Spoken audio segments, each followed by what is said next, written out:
Hi Econ students, this is Jacob Clifford. Welcome to Macroeconomics Unit 3, Practice Multiple Choice Questions. Now if you've already watched the unit summary video, then you know this unit is a bear. It covers a whole lot of stuff that you absolutely need to know to do well in your macroeconomics class. If you haven't already done so, it's time to go get the ultimate review packet. It's a packet that goes along with the summary videos. You fill this thing out, you answer these practice questions, fill this thing out, and then take these multiple choice questions to see if you're actually getting it. So this video is all about practice. I'm going to give you 20 multiple choice questions, give you the questions, and go over the answers. If you need more time, then just pause the video. Also, if you need more help, click on the Learn More link, okay? Good luck.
You know the aggregate demand curve is downward sloping, but in question number 1, it's asking you why it's downward sloping. The right answer is E. A higher price level decreases the purchasing power of money, which decreases the quantity of consumption. Now let's go over the wrong answers and figure out why they're wrong. In A, there's a direct relationship between price level and real GDP. No, there's an inverse relationship between those two things. That's why it's a downward sloping, so it's not A. B, a lower price level decreases the demand for consumer goods. No, a lower price level increases the quantity demanded of consumer goods, so definitely not B. C, lower price levels cause the real interest rate to increase and increase investment. No. The reason why this one's wrong is lower price levels don't increase interest rates, they actually lower interest rates. So it's not C. And D, higher price level increases demand for durable goods. That's just thrown in there to mess you up. That's not the case, so D is not the right answer. The only one that makes any sense is E. Now, you remember in the summary video, I talked about the importance of relationships? Relationships! Probably the most important relationship that you have to remember is the relationship between interest rate and investment. So an increase in the following will decrease aggregate demand in the given economy. The right answer is C. If the interest rates go up, it's harder to take out a loan, then that's going to decrease investment, and that would decrease aggregate demand. So that right answer is C. The other answers don't really make any sense, right? An increase in consumer wealth would increase aggregate demand. An increase in government spending would increase aggregate demand. An increase in net exports would increase aggregate demand. For E, price level, an increase in price level, it doesn't decrease the demand, it decreases the quantity demanded. Remember, price level doesn't shift the curve, price doesn't shift the curve, and so it's not E either. The right answer is definitely interest rates, C.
In question number 3, the right answer is B, an increase in capital stock.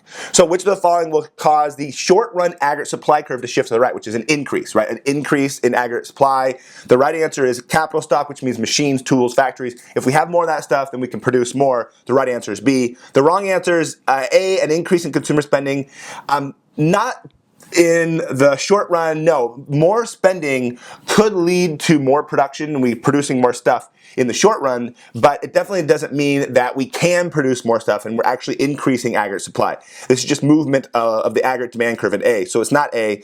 In B is the right answer. C, an increase in the price of resources. No, a decrease in the price of resources would do it. Right? Lower resource prices means we can produce more stuff. Aggregate supply would shift to the right. But this is saying an increase in the price of resources, so it's not C.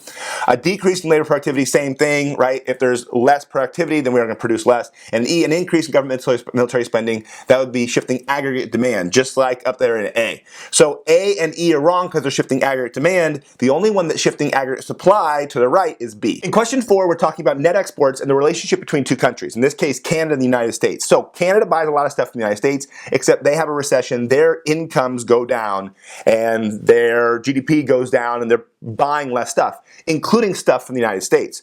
So the right answer here is a decrease in net exports, which would lead to price level and real GDP for the United States going down. The right answer is E. This is one of those questions you have to watch out for. Keep in mind what country we're talking about. It said we're looking at the United States, and so we're looking at the net exports, price level, and GDP for the United States, not for Canada. Canada is just the cause that has the effect. So Canadians don't have as much money, so they buy less American stuff, so net exports goes down for the Americans, and if that would cause aggregate demand to go down, which causes price level and real GDP to go down, the right answer is E.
In question number 5, the right answer is B. Price level would go up and unemployment would decrease. Now you got to watch out for questions like this. It might say employment or unemployment, so you got to keep track of which one's it talking about. An increase in investment is an increase in aggregate demand, means we have more machines and tools. Price level would go up, right, in the short run, because it says right there in the short run, aggregate demand goes up, price level goes up. When price level goes up, we've got an inflationary gap.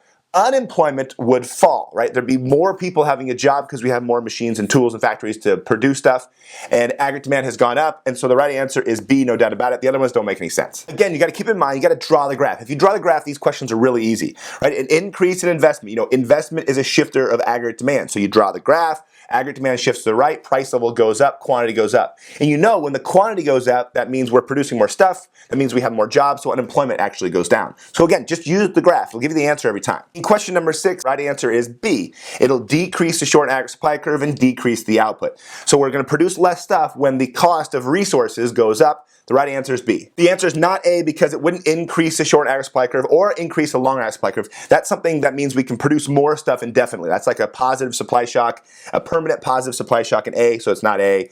It has nothing to do with the aggregate demand, so it's not D or E, and it's not going to increase the short aggregate supply curve. It's going to decrease that curve. So the right answer is B.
Questions like 7 are actually really good to help you review because you learn a bunch of concepts by doing that actual question. The right answer here is A. An economy can produce more output than what it's producing in the long run, right? And that's called an inflationary gap. So you can produce beyond full employment, have really, really low unemployment. That's perfectly fine in the short run to actually pull that off. So the right answer here is A. That means the other ones all must be true. So we can learn from that concept. And B, an economy along an equilibrium has full employment. Yes, in the United States, 4 to 6% unemployment is considered full employment. Only the frictional and structural unemployment. So B is true statement, so not the right answer here. C is a true statement. Price levels generally increase as rightward shifts in aggregate demand move closer towards long run. In the summary video, you saw that there's a shape to the aggregate supply curve. It actually flattens and then goes up and then goes vertical. Go back and watch that video if you don't remember that. But as you get closer to full employment, then that leads to more and more inflation.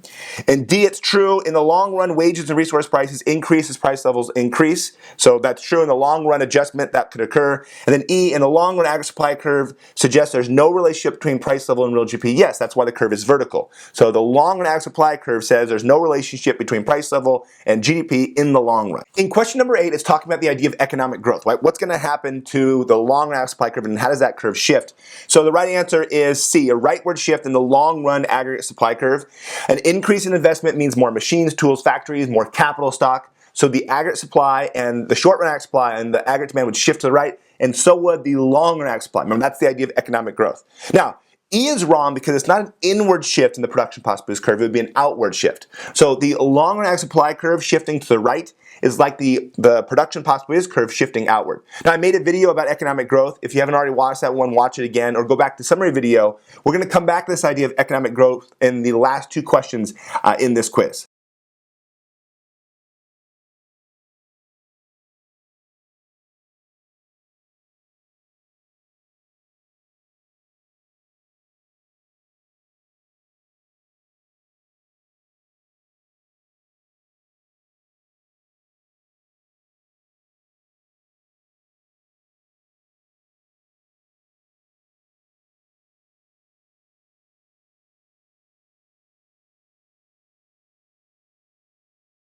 Yes, finally we get a graph. So we've got the graph, we've got aggregate demand, aggregate supply.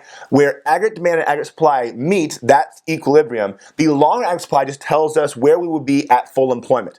So in this case, you can see there's an inflationary gap, right? You have to be able to spot that pretty quick, inflationary gap. So we're producing a Q1, QY is the idea of full employment. We're beyond full employment.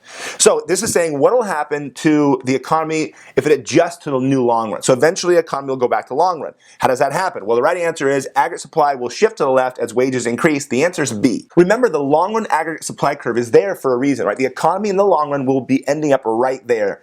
So how? Well, if we have an inflationary gap, that puts a lot of pressure on prices. Prices are going up. Workers demand higher wages, be like, hey, if inflation's happening, I need to get paid more. And then wages go up, that's an increase in cost. An increase in cost for firms means a decrease in aggregate supply. So there's the right answer. Aggregate supply will shift to the left when wages increase. The answer is B. Now let's go with the wrong answers. Aggregate demand will shift to the left since workers will be laid off. No, I mean, that could happen, I guess, but aggregate demand doesn't automatically go down when there's an inflationary gap. C, aggregate demand will shift to the left as consumer spending falls. Also, not an automatic situation, right? That's not what's going to happen. D, aggregate supply will shift to the left as government spending decreases. No, the adjustments for long run, we're assuming no government involvement here. The government doesn't need to get involved. And aggregate supply wouldn't shift to the left if there was an increase in aggregate spending anyway. So, or in government spending. A decrease in government spending would decrease aggregate demand. So it has nothing to do with supply. So D is wrong. And E, the long aggregate supply curve would shift to the right, resulting in economic growth. I could see somebody putting that answer being like, well, that's how you get the long run, right? If you want to just put this vertical curve, let's just put the line down the middle, problem solved. But that's not how it gets done.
Question number 10, the right answer is E, a decrease in aggregate demand. So when the aggregate supply shifts to the left and there's a negative supply shock, right, we didn't have enough oil or electricity or something's happening in the short run, right, what's going to happen? Well, stagflation, that's a key term you got to know. Higher price level and less output. So there's going to be this idea of a stagnant economy and low GDP, stagflation, so that's going to happen, so it's not the right answer. A decrease in real output, that's going to happen. An increase in price level, yes. So B and C together make up A, which is stagflation.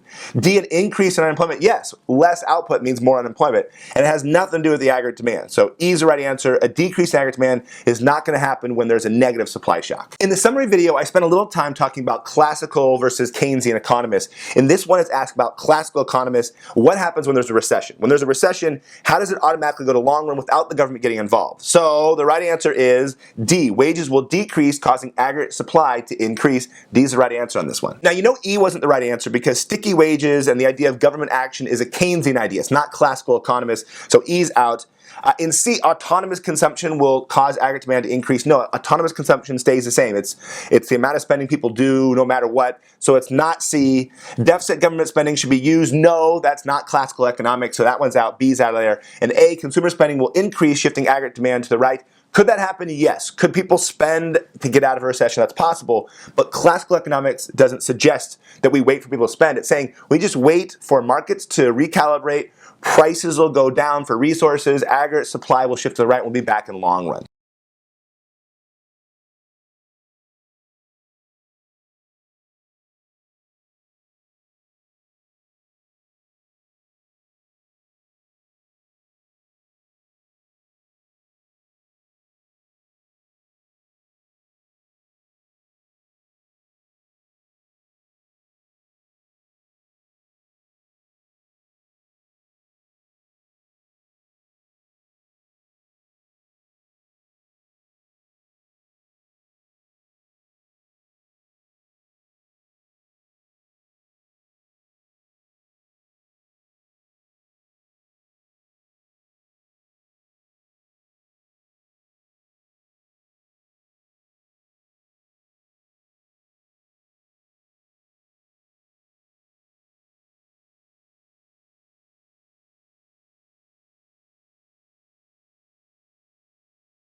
In question 12, if you just know the graph, you have the right answer on this one. According to the short-run Phillips curve, which is downward sloping, it shows a relationship between inflation and unemployment. So an increase in inflation, so high inflation means less unemployment. So the right answer was B. Now in this question, C is true. Nominal interest rates do go up when there's inflation, but the question is saying according to the short-run Phillips curve. It's asking you to focus on the Phillips curve and understanding what that Phillips curve is saying. So according to the Phillips curve, an increase in inflation leads to less unemployment. So that's what the short run curve is actually saying. An increase in nominal interest rates might occur, but that's not what the graph is talking about. In D, that's not right because it has nothing to do with net exports, right? The Phillips curve has nothing to do with net exports. A decrease in aggregate demand in E, no, that has nothing to do with the Phillips curve. And same thing in A. If you watched the summary video, you knew exactly what to do. It was this right here, right? Yeah, woo! The right answer here is E. The short run Phillips curve shifts to the right when the aggregate supply curve, the short aggregate supply curve shifts to the left. So they shift like this or like this together. Again, go watch the summary video if you need more help with that. Let's look at the wrong answers. A, the long run Phillips curve shows a trade-off between unemployment and inflation. No, that's the short run Phillips curve. So the long run Phillips curve shows you there's no relationship between the two, and that's why it's vertical. So A is wrong. It would be correct, though, like I said, if it said the short-run Phillips curve, but it doesn't. B, the long-run Phillips curve shows a direct relationship between nominal interest rates and inflation. No, it doesn't. It has nothing to do with interest rates at all. So B is wrong. C, the short-run Phillips curve shifts left when the aggregate supply curve shifts left. No, remember, they shift opposite each other. Aggregate supply shifts one way, the Phillips curve shifts the other way. You saw the video. You know what I'm talking about.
Question number 4, the right answer is D. A decrease in personal income taxes is an example of expansionary fiscal policy.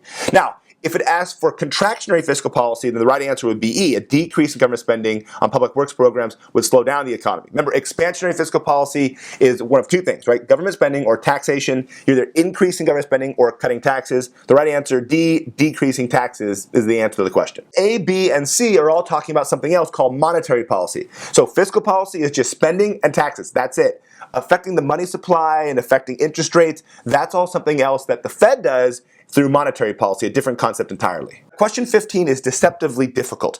All right, which of the following is the best example of non-discretionary fiscal policy to combat demand pull inflation? So there's a couple things happening here. First, we're trying to fight inflation, so prices are going up. We have to decrease aggregate demand, use fiscal policy, contractionary fiscal policy.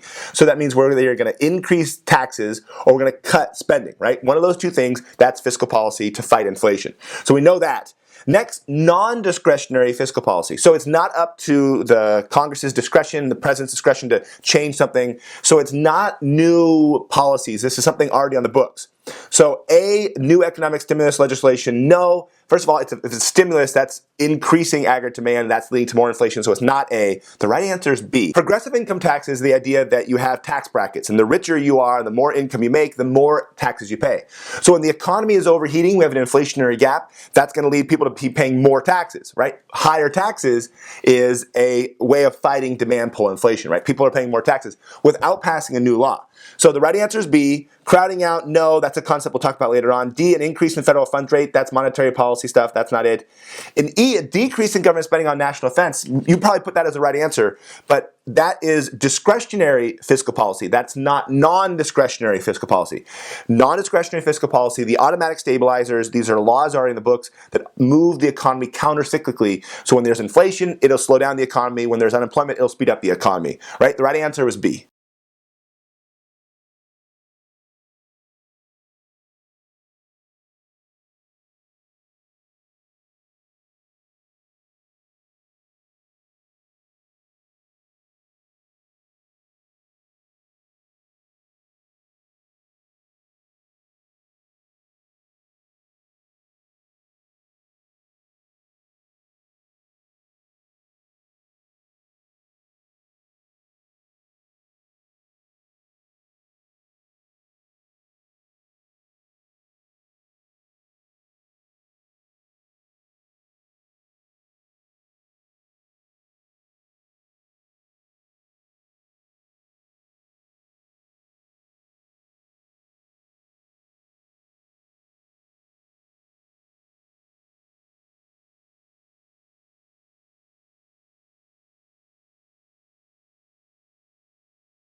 Number 16, we're talking about the multiplier effect. Which of the following is not true? The right answer is A. A tax cut of $10 billion will have a greater initial impact. That's incorrect. A tax cut's going to have less of an impact than the equivalent government spending. The reason why is because people save a portion of a tax cut. So if the government gives a tax cut of a certain amount, right, people save a portion, so only the amount they spend gets multiplied in the overall economy, right? Whereas government spending goes straight into the economy, right? The government spending spends, and boom, that's all being somebody else's income, and that's going to be spent and then respent using the whole idea of the multiplier effect. Now, let's go over the wrong answers because this is one of those questions to help you learn from the question, right? So these other ones are all true. An increase in the marginal propensity to save will decrease the simple spending multiplier, right? If people save more, that means there's less of a multiplier effect. In C, the equation for the simple spending multiplier is 1 over the marginal propensity to save. That's correct. D, economists need to account for that multiplier effect when doing fiscal policy. Very true, right? You have to think about if we spend, how much more will that become spending in the economy so we don't overspend when we use fiscal policy. And E, a decrease in the marginal propensity to consume will decrease the simple spending multiplier. Very true, right? If there's less people spending, then there'll be less multiplier effect. Only right answer here is A. In question number 17, it's time to actually use the multiplier. As you know, it's 1 over the marginal propensity to save. So in this case, it's 1 over 0.2, or 5. The multiplier here is 5. So whatever we spend in the economy is going to get multiplied times 5. Now it says here that the GDP falls short by $400 billion. If we spend $400 billion, right, if there's fiscal policy of $400 billion of government spending, that's going to get multiplied times 5, and that's going to be way too much government spending, and it's going to go beyond the gap, right? So this is asking, what is the least amount we could spend and still actually close that gap? Well, it's 400 billion divided by 5. The right answer is B, $80 billion. Now, if you need more help covering this concept, go back to the summary videos or go back to the unit playlist for Macroeconomics Unit 3. I got several videos where I just give you a bunch of practice questions, or go to the ultimate review packet. I got a bunch of questions there too that help you understand this idea of how to calculate and close a gap.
Question 18, it's a straight up definition question. Which of the following is true regarding budget deficits? The right answer is A. The national debt is the accumulation of budget deficits and surpluses over time. On 19, it talked about crowding out. Deficit spending may cause crowding out when higher interest rates lead to a decrease in investment. The right answer is C. Remember, the idea of crowding out is that the government goes out there and it deficit spends, so it borrows that money, leaves less money to be borrowed by the private sector. So there's less investment, actually slows down the economy, or at the very least, it decreases the impact of some sort of expansionary fiscal policy. So the right answer is C. That's the definition of the idea of crowding out. Which of the following will most likely lead to economic growth? It's clearly labor productivity. The right answer is D on this one. An increase in wages doesn't lead to growth. Decrease in savings doesn't do it either. An increase in savings would, though, right? If there's more savings, that means there's more money to be borrowed by people, and that could potentially lower interest rates. But that's not the right answer. B's gone. An increase in business taxes, no. A decrease in business taxes could potentially do it. And then, of course, labor productivity is the right answer. D's correct. And a decrease in unemployment, no. If you put a decrease in unemployment, keep in mind that if more people are working, that's good. That doesn't necessarily mean we can produce more in the long run. Economic growth means the long average supply has shifted to the right. We can produce more stuff than before. An increase in labor productivity is the only one that can actually pull that off. Okay, that was all 20 questions. How did you do? Did you do well? I hope so. I'm going to make another series of videos. I'm going to put it right here when I get it done. This is the macroeconomics multiple choice questions number 2. These are going to be harder questions though. I'm going to make harder questions because these first set of questions were making sure you get the concepts in general, making sure you're getting it from the summary video. These ones are going to go a little more in depth. So click on this and make sure you're understanding it even more. If you haven't already got the packet, go get the packet. Tell your friends that it's awesome. Please also subscribe. Subscribing tells YouTube and everybody else that these videos are helping you learn and understand the concepts. Getting the packet helps me pay the bills. Thank you so much for watching. Until next time.